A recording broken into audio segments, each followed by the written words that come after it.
know you could be the winner if you really wanted to, right? But the problem is you keep playing that what if game. What if it don't work? What if I fail? Nah, flip it. What if it does work? And what if you win?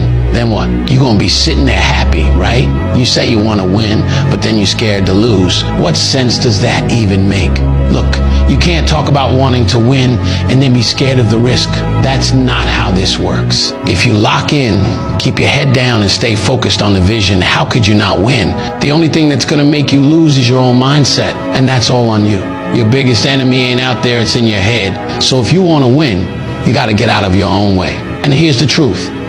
Every time you doubt yourself, you're slowing down your own progress. You either believe in yourself or you don't. There's no in between. If you keep second guessing everything, you're already losing. But when you stop playing scared and start moving like you're built for this, you'll see everything change. So stop thinking about what could go wrong and start focusing on what's gonna go right.